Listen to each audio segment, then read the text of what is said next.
Hello and welcome to the River and Panhandle's weekly podcast. We are so excited that you are tuning in for this week's message. Before we get started, there are a few things that we would love for you to do. Share it, subscribe, and rate the podcast. So the message is about to begin. We hope that you are encouraged and that you always remember, no role is insignificant. Every life matters, and go out and make a difference.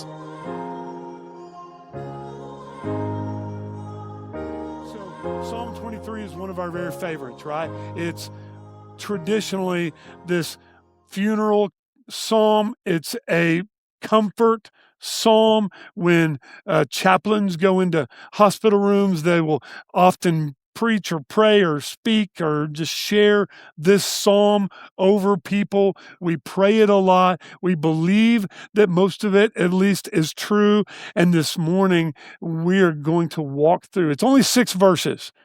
It's only 6 verses, but it's so powerful and so profound. And I can't wait for us to dive into this. It's also attributed, as many of you know, to David, who had walked through this abundance of not just victory and like overcoming kind of stuff, but also having been a shepherd literally in his life. He has experienced full nature, fully the character of God on display as he led his own sheep. He was reminded of what God does for us, the shepherd. So let's dive into Psalm 23, verse 1.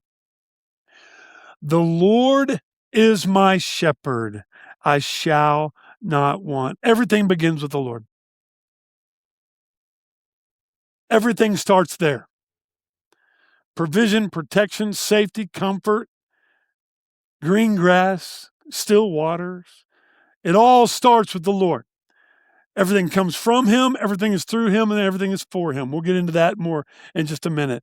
But it all starts right here with the Lord. And David's confidence is rooted in that. His confidence is rooted in God's character. A shepherd's responsibilities are many: leading, protecting, guiding, singing to, but also, this is really important, staying with the sheep is an important job, a role of the shepherd. The Lord is not my cowboy, right? Horses, cattle, they graze and they herd, right? And they don't need constant supervision. The Lord is my shepherd means he stays with me. Is that not good news? The Lord is my shepherd. He's not a shepherd. He's the shepherd. This is deeply personal, right? Why? Because whatever leads you, whatever shepherds you, that's where you're going to end up.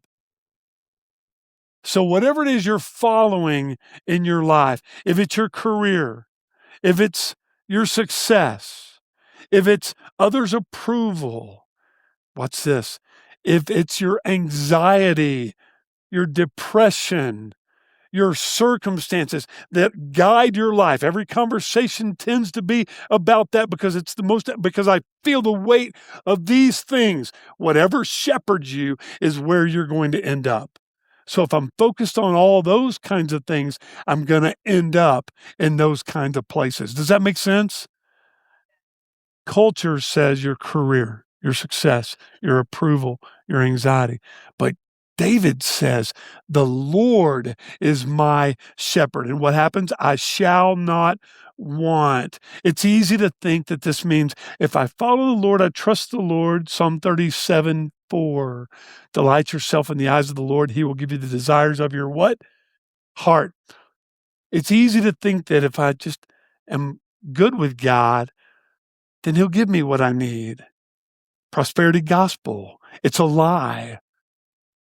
God not only gives good things, God gives hard things. Why? Because he's using every bit of it to refine us and make us more like him. Why? Because he wants us following him. What did he do? He came to earth and he suffered and bled and he died, and he invites us into that. If anybody wants to come after me, he must deny himself, take up his cross and follow me.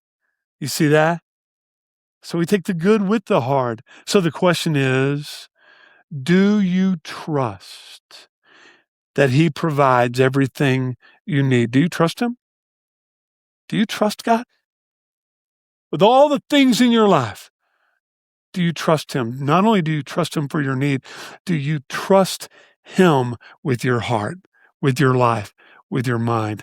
That's the real question that we're exploring. So he doesn't make us lay things down. Did you catch that? God doesn't make us lay things down. He asks us to. He doesn't make us lay things down. But you know what he does? Verse 2. He makes me lie down in green pastures. He leads me beside still waters. So sheep don't typically lay down unless they feel safe. They're not hungry. They're not thirsty. They're not confused. Sheep don't lay down when their life seems to be falling apart. Sheep don't lay down until the mortgage gets paid off. Sheep don't lay down when there's things that attack our family. Sheep, us, we don't lay down until our in-laws are normal again.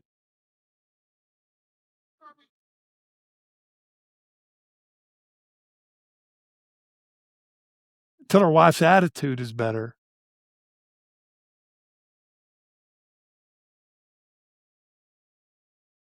Until our kids find Jesus.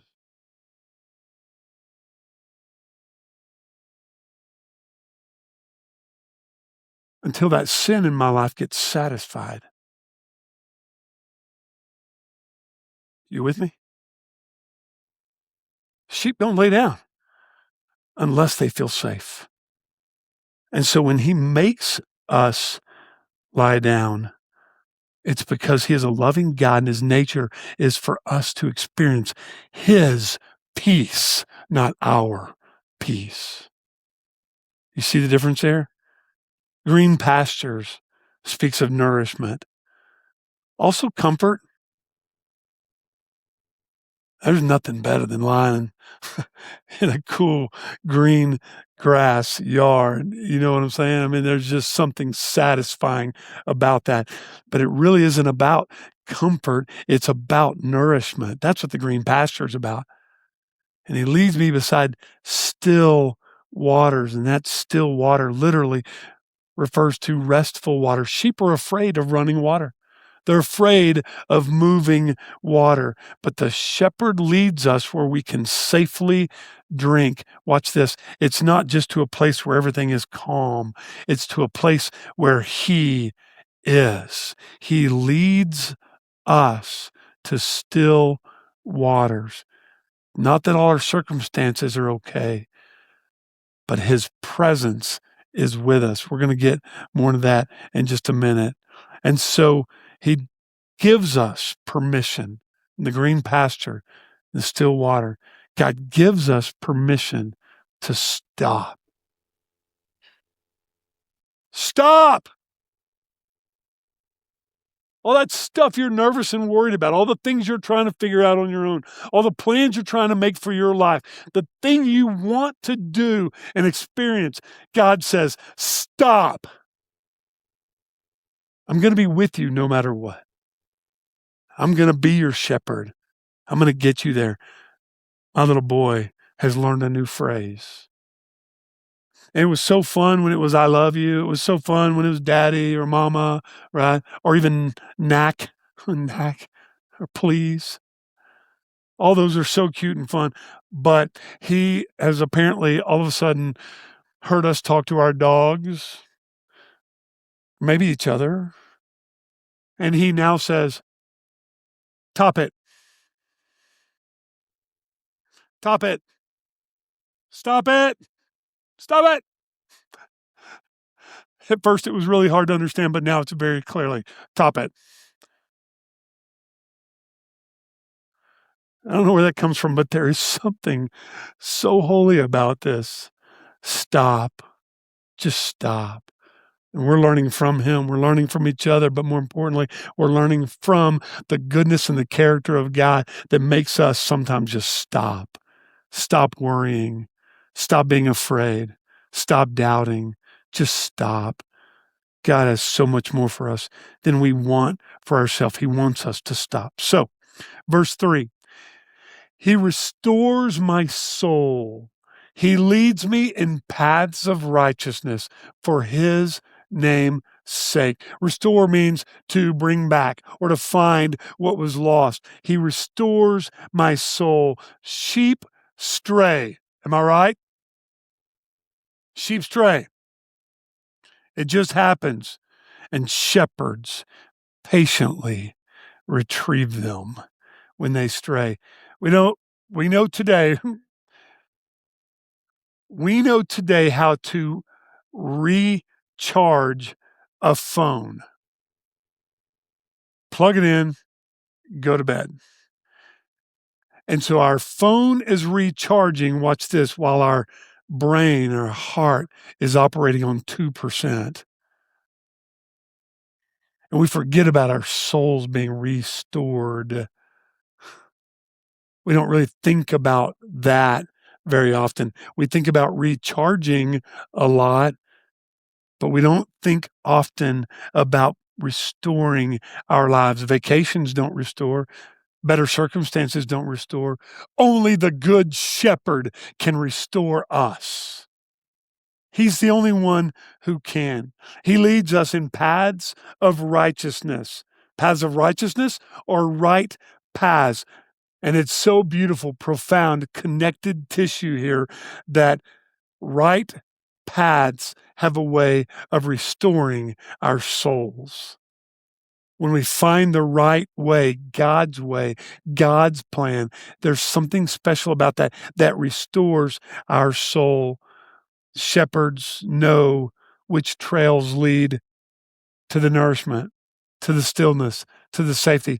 In 2005, I took a trip to Israel, and I got to be on one of those tours, where they take you to all the different sites. And the last day, our group was going to go to the Via Dolorosa, which, the road that Christ carried the cross. And there, it's now an Arab bazaar, like a marketplace. And so I wasn't really interested in that. So what did I do? I got on a bus and I rode out to the desert against the wishes of our guide. And I got off the bus and I hiked out into the desert by myself. In a strange, hostile land, because I wanted to just experience what it was like for Jesus. He did it for 40 days. I'm not comparing myself to Jesus. He did it for 40 days. I wanted to go out for just one day and just see what it felt like in that moment. And as I was out there, something incredible happened. The Bedouin shepherds are with their flocks in these hills. And at first I couldn't see them, but I heard them. I heard the shepherds singing to their sheep in these hills. No idea where they were until I did. And they wandered through the valley kind of below where I was sitting, and I watched these shepherds just walk, and all of these sheep just follow suit, just going where the shepherd was going. He's still singing. They're still following. And it was a beautiful picture, a reminder of what this looks like. He leads me in paths of righteousness, not for my sake, but for his sake. For his name's sake, he does all of this for me. Why? Because Colossians 1:16 says that everything was created through him and for him because he is Jesus, he is God, and he is good enough. And he just wants me to listen to his voice, to be restored, to be in presence with him for his name's sake. It's so good.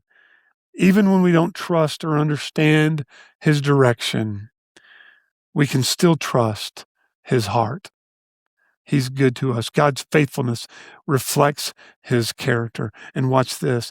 God always has not only his best in mind, he has your best in mind. God knows what's better for you, better than you know what's good for you.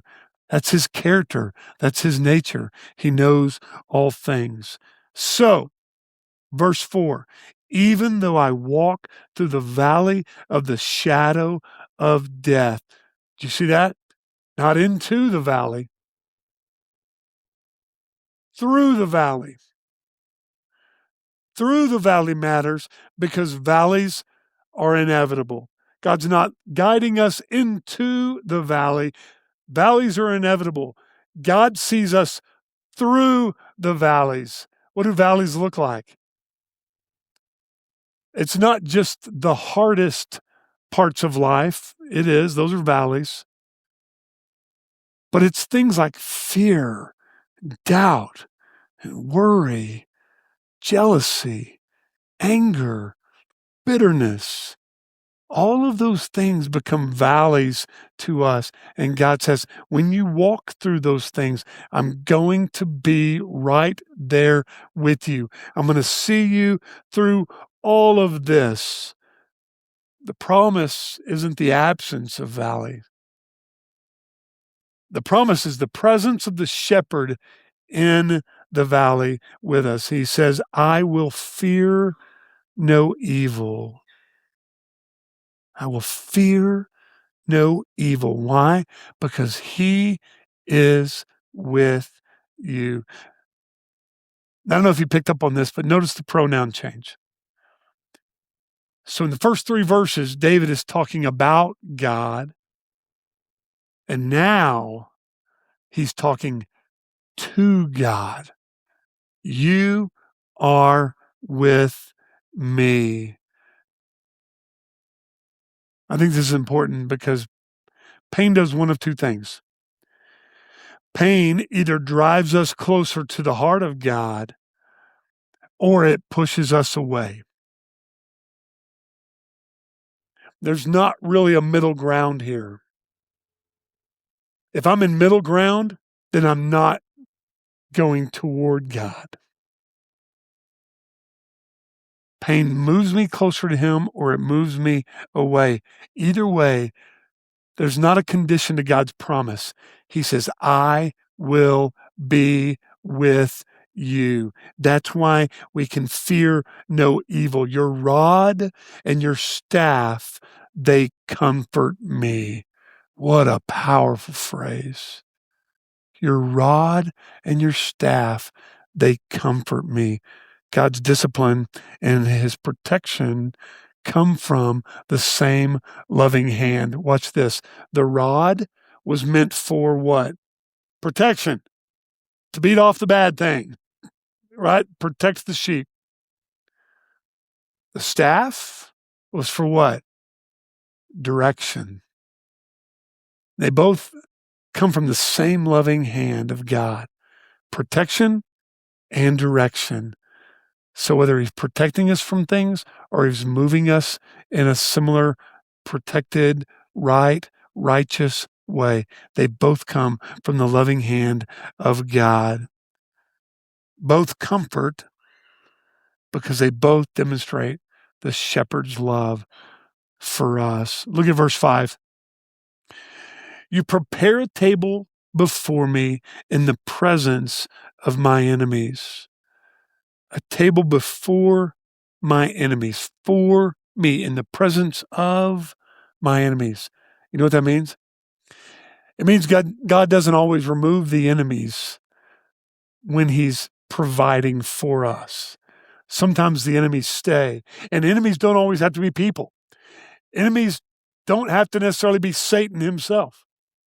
Our enemies, and we've talked about this, our enemies can be anxiety, grief, depression, fear, doubt, worry, want, lust. All of these things become enemies to us when they take our eyes off of the Good Shepherd. And God says, I will prepare a table for you in the presence of your enemy. Even while you struggle with some of these things, I'm going to sit with you, have fellowship with you, eat with you, enjoy you, and you get to enjoy me. The shepherd sometimes prepares a feast even while danger remains. You know what that means? It means peace is found in the presence of God. Period. Not in better circumstances, in the presence of God. He says, you anoint my head with oil. Shepherds would use oil to protect sheep and to heal wounds on them. Shepherds applied the oil to protect them from insects or diseases. God anoints us with oil. It's his hand of protection. God not only feeds his people, he also heals his people. He says, my cup overflows.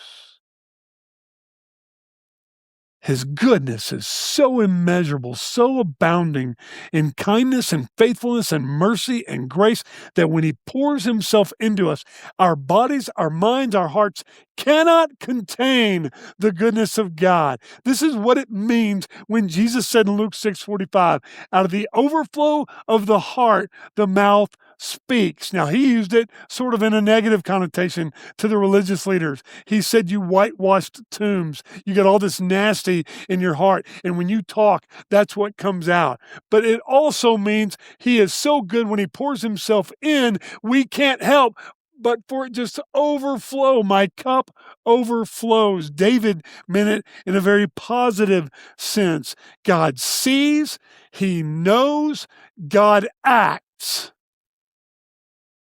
And when we recognize that, we can't help but tell the story. His grace is abundant.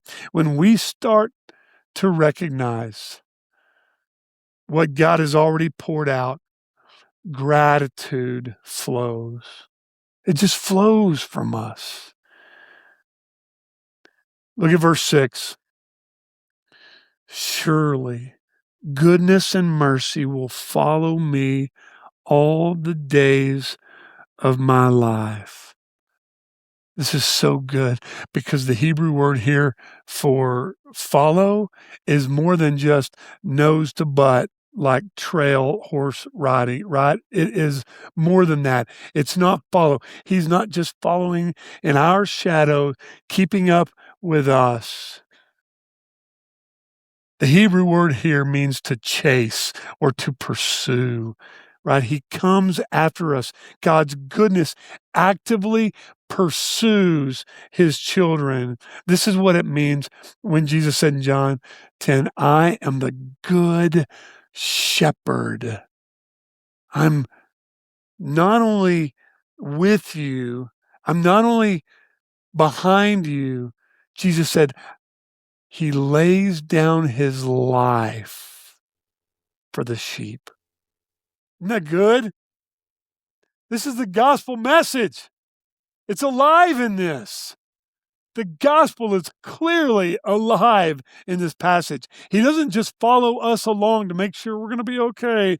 He actively pursues us. And so while we walk in sin, we live in sin, and we're desperate, and we don't know, and we're confused, and we have our own ideas, or we think we know more or better than he might, he follows us, chases us, pursues us until the point the Holy Spirit convicts us of our sin. We remember what Jesus Christ did on the cross, died for his sheep.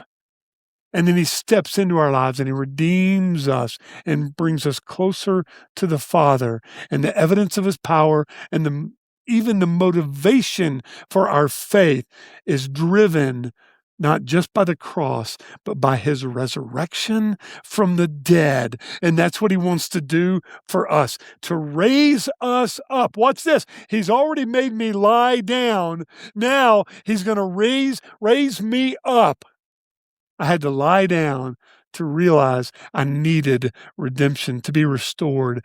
Then I get raised up and I get to live like Christ. It's mercy. The Hebrew word here is hesed. Mercy, the favor, the continual, steadfast love of God that pulls me out of what I deserve and gives me something I do not deserve. That's grace. You see this? This is more than just a nice, calming psalm, right? Most of us live like we're being chased by other things and not by God. Is that not true? Job, marriage, success, portfolios, independence, whatever it is. We're all being chased by somebody else's opinion about us or what we have or what we don't have. But when we stop to remember that it is God who pursues us actively with compassion and love, it changes everything for us. Surely goodness and mercy will follow me all the days of my life. Imagine turning around in your life if God stopped you and said, I'm right here. I never left you. Can you picture that? Can you imagine that? It's every day of our lives that God stands with us, following us, his goodness, his mercy. He is goodness. He is mercy, and he's following us. Imagine turning around, looking over your shoulder, and there's God going, I'm with you. Keep going. Why? Because the journey is the destination. All the days of my life isn't just leading me to heaven someday and this promise of victory and forgiveness and redemption. He's doing it right now in your life. The journey is the destination. And we see this come alive throughout the psalm. Provision, safety. Wait, let me go right to left for you. Okay. Provision, safety, goodness, kindness, mercy, eternity. You see it? It all comes alive in Psalm 23 for us. That's the movement of this psalm for us. This is so good. As we close this and get ready for baptism, let me just encourage you with this. Psalm 23 is not about us as sheep. All these things that I've shared and I've said and the things that we struggle with, it's all real and we all deal with it and it's real life. But Psalm 23 isn't about us. It's not about the sheep. It's about the shepherd and his goodness and his provision and his kindness and his comfort and his safety and his love for you and me. And it is about eternity, but not just someday. That eternity is right now. And the good shepherd is leading you there, starting right here. This makes Psalm 23 feel remarkably current, doesn't it? Psalm 23 is not just an ancient, nice psalm. It's current, and it's real for you and me today. As we prepare for baptism, I want to invite you this morning. Maybe you've forgotten that you have a good shepherd. Maybe you've forgotten that he is a good shepherd. And so I just want to leave you with this question. Am I following the shepherd? Or are you following all the other things of life? Am I following the shepherd? This morning, I want to invite you to follow him. Okay, I know that this is massive distraction. I get it, me too. And this is so much joy, and we're going to celebrate. Let me pray, and then we're going to baptize. This is a great day. Father, thank you for the way you love us, the things you do for us, the way you show yourself to be faithful and true. All of it is a reflection of your character, your love over us. God, lead us in paths of righteousness. Show us mercy for your name's sake. Help us to even know that we're following you.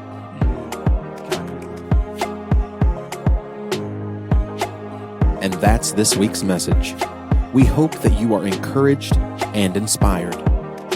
If you would like to join our online campus and experience the service as it happens live, go follow us on Facebook or YouTube by searching The River in Panhandle, Texas.